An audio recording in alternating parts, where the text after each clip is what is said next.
Hello everyone, after a long time ఈరోజు మనం ఒకప్పుడు సర్పంచ్గా, దాని తర్వాత ఎంపీపీగా, మరోసారి 2014లో ఎమ్మెల్యేగా, 2018లో 12,000 పైచిలకు ఓట్లతోని రెండోసారి ఎమ్మెల్యేగా గెలుపొందినటువంటి బెల్లంపల్లి నియోజకవర్గం దుర్గం చిన్నయ్య గారితో ఈరోజు మనం మాట్లాడదాం. నమస్తే సార్. మీకు ముందుగా దసరా శుభాకాంక్షలు sir. Small gift from my self.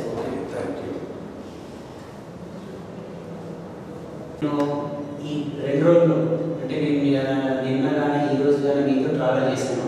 ఈ 2 రోజులు ట్రావెల్లో చాలా మందితో నేను మాట్లాడడం జరిగింది.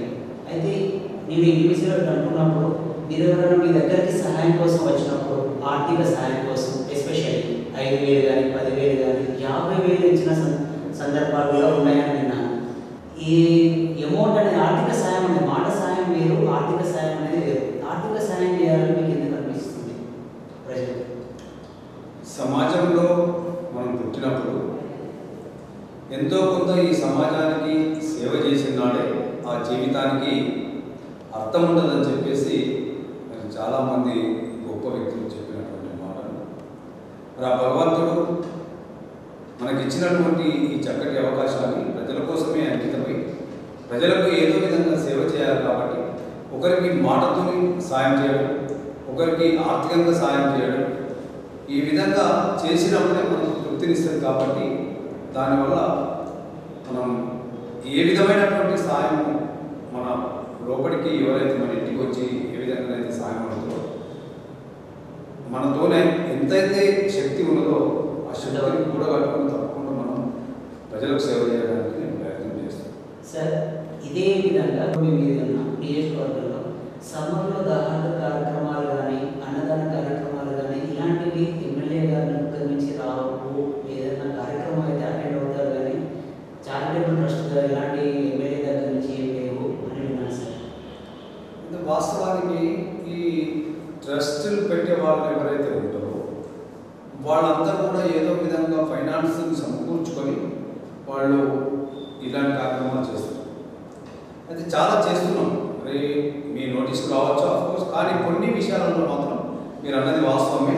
అయితే స్వచ్ఛంద సంస్థలు కానీ కొన్ని వ్యాపారవేత్తలు కానీ ఇలాంటి కార్యక్రమాలు ఎప్పుడూ చేస్తూ ఉంటారు. మొన్నటి మొన్న మనం చూసినట్టయితే లాక్డౌన్లో చాలామంది పేదవాళ్ళకు సహాయం చేసినట్టు మేము కూడా మా సైడ్ నుంచి కూడా చాలామందికి నిత్యావసర వస్తువులు పంపిణీ చేయడం కానీ అలాంటివి చేసినాం. అయితే ఇంకొకటి ఏమైందంటే మనం పూర్తిగా లక్షల రూపాయలు, కోట్ల రూపాయలు పెట్టి చేసే స్తోమత నాకు లేదు వాస్తవం. అందుకోసమే నాతో ఉన్నంతలో నేను తప్పకుండా సాయం చేయడానికి ప్రయత్నం చేస్తాను. అంటే మీరు ఎవరైనా వచ్చి అడగగానే 50,000 వరకు ఇచ్చిన సందర్భాలు కూడా ఉన్నాయని విన్నాను సార్. మరి అలాంటప్పుడు ఈ అన్నదాన కార్యక్రమాలు కానీ అలాంటివి కూడా మీరు చేస్తే ప్రజల్లో కూడా కొంచెం ఇంప్రెషన్ పడుతుంది కదా అన్నట్టుగా నేను ఈ క్వశ్చన్ అడిగాను సార్. వాళ్ళ సైడ్ నుంచి ఈ ప్రశ్న మిమ్మల్ని అడుగుతున్నాను. అయితే వాస్తవానికి అన్నదాన కార్యక్రమాలు తర్వాత ఈ అలాంటి కార్యక్రమాలు ఏదైతే ఉన్నాయో చాలామంది చాలా ఈ స్వచ్ఛంద సంస్థలు లాంటి సంస్థలు ఏదైతే ఉన్నాయో వాళ్ళు అక్కడక్కడ చేస్తూ ఉంటారు.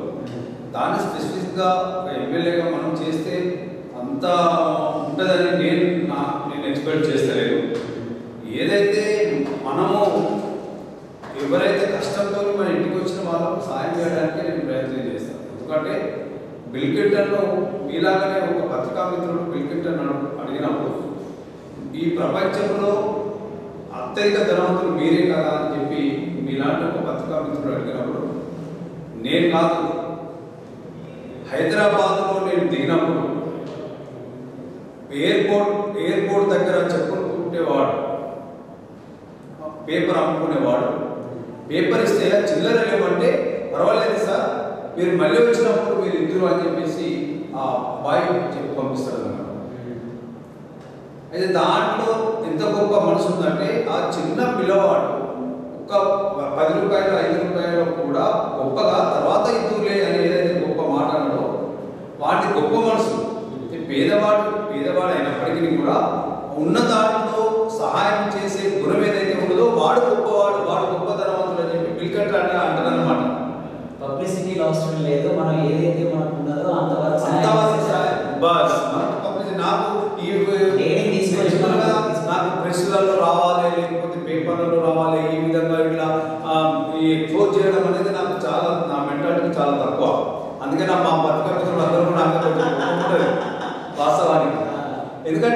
నాకు ఎందుకో మొదటి నుంచి నాకు నేను పని చేసుకుంటూ పోతా ప్రజలకు తప్ప మీకు ఇంట్రెస్ట్ పబ్లిసిటీ మీద ఎక్కువ.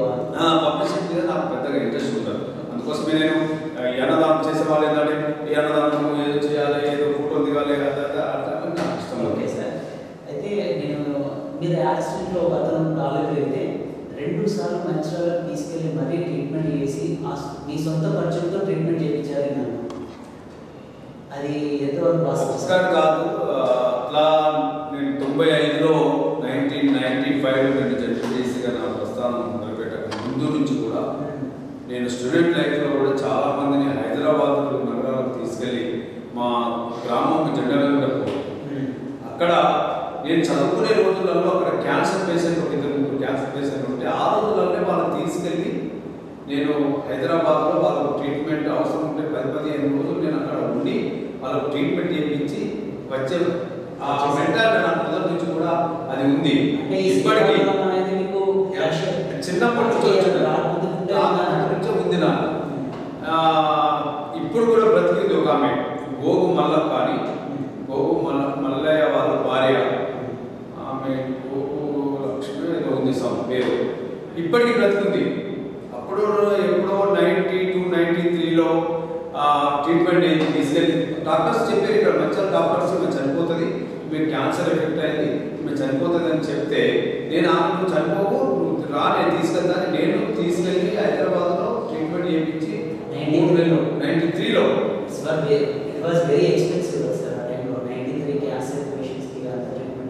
హైదరాబాద్ క్యాన్సర్ హాస్పిటల్లో ఇప్పుడు బ్రతుకుంది. మీరు కావాలంటే మీరు ఆమె జడ్డ వెంకటపురంలో ఉంటుంది, మీరు పోయి అడగండి వాస్తవం.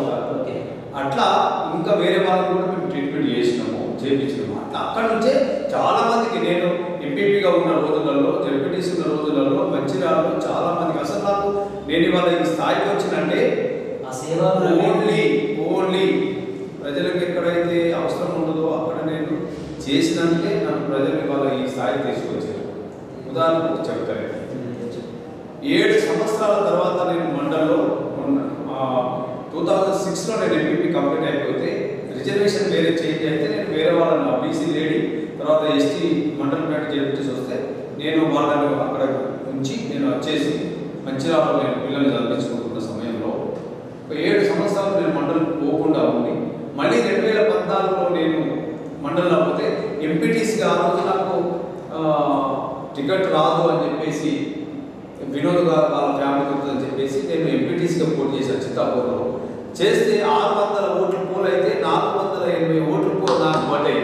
ఆ రోజులలో 7 సంవత్సరాల తర్వాత కూడా ప్రజలు అంత గొప్పగా ఆదుకున్నారంటే నాకున్నటువంటి మంచితనము ఆ భగవంతుడు ఇచ్చినటువంటి అదే నాకు ఇవాళ ఈరోజు మా తల్లిదండ్రులు ఎంపీటీసీగా అన్నారు కదా, మీరు ఎంపీటీసీగా ఉన్నప్పుడే మీకు ఎమ్మెల్యే టికెట్ ఆఫర్ వచ్చింది. గోదావరం గారు మిగిలిన మీ సన్నిహితుల ద్వారా మీకు ఎమ్మెల్యే టికెట్ వచ్చింది.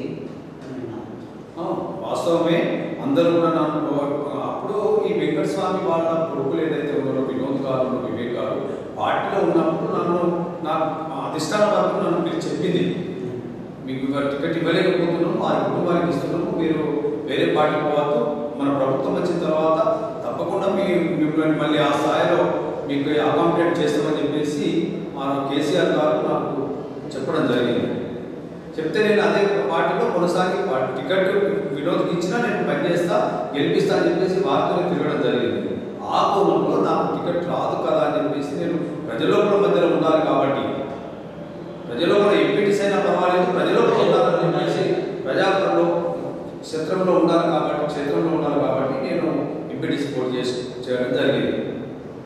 అయితే వాళ్ళు అప్పటికే వాళ్ళు ఢిల్లీ వెళ్ళడం, కాంగ్రెస్లో చేంజ్ కావడం, దానివల్ల ముఖ్యమంత్రి గారు స్వయంగా వాళ్ళ సెక్రటరీ గారితో నాకు ఫోన్ చేసి నేను చిత్తాపూర్లో రాత్రి ఒక వార్డులో ప్రచారం చేస్తున్నాను, 2 days ఎలక్షన్ ఉంది, నేను ఎక్కడో ప్రచారం చేస్తున్న సందర్భంలో నాకు ఫోన్ చేసి నన్ను పిలిపించుకొని తెల్లారి బీ ఫామ్ నుంచి పంపించడం జరిగింది. కేసీఆర్కి మీ మీద నమ్మకం, దేవుని ఆశీర్వాదం వల్ల మీకు ఎమ్మెల్యే టికెట్ వచ్చింది. తల్లిదండ్రుల ఆశీర్వాదం, కేసీఆర్ గారి ఆశీర్వాదం, అట్లే చాలా మంది మిత్రులు నాకు కోఆపరేట్ చేశారు. ఆ రోజు నిజంగా కూడా 2014లో నాకు ₹1 కూడా డబ్బులు లేవు, నామినేషన్ చేసిన రోజు నాకు ₹1 కూడా లేవు. వాళ్ళందరూ ఇప్పుడు కూడా మీ కార్యకర్తలు అంటున్నారు నాతోని మా సార్ దగ్గర డబ్బులు ఎక్కువ ఉండేసారు.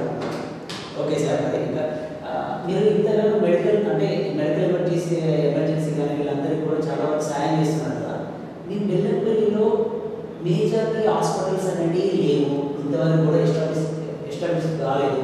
ఇప్పటికీ మీ హయాంలో ఇప్పటికీ 7 సంవత్సరాలు గడిచిపోయింది సార్. ఈ 7 సంవత్సరాలు ఇంకా డెవలప్ కాలేదు. మరి దీనికి కాదు సార్. కాలేదు అంటే ఇంకొక కారణం ఉంది. ఈ ప్రాంతం అంతా కూడా బెల్లంపల్లి ప్రాంతం అంతా కూడా ఒకవైపు సింగరేణికి సంబంధించిన భూములు, ఒకవైపు ప్రభుత్వ భూములు ఉన్నాయి. పట్టా భూములు ఎక్కడ లేవు. ఎవరైనా పెట్టుబడికి ఇక్కడ చాలా మంది వ్యాపారవేత్తలు ఉన్నారు. వీళ్ళందరూ కూడా హైదరాబాద్, మంచిర్యాల లాంటి నగరాలలో తీసుకుపోయి వీళ్ళ డబ్బులను పెట్టి వాళ్ళు బిజినెస్ చేస్తున్నారు, వ్యాపారాలు చేస్తున్నారు. అయితే నేను చాలా మందిని అడిగిన, మీరు ఇక్కడ పెట్టండి, నేను సపోర్ట్ చేస్తానని చెప్పి చాలా మందిని అడిగితే, ఇది ఎన్నటికైనా ఓపెన్ కాస్ట్ వస్తుందని, లేకపోతే ఇది ప్రభుత్వ భూమి కదా, మేము రేపు పొద్దున మనకు రైట్స్ రావాలి, మనం కోట్ల రూపాయలు పెట్టుబడి పెట్టి రేపు పొద్దున లాస్ అవుతామని చెప్పి చాలా మంది ఆ భావనలో ఉండేవారు.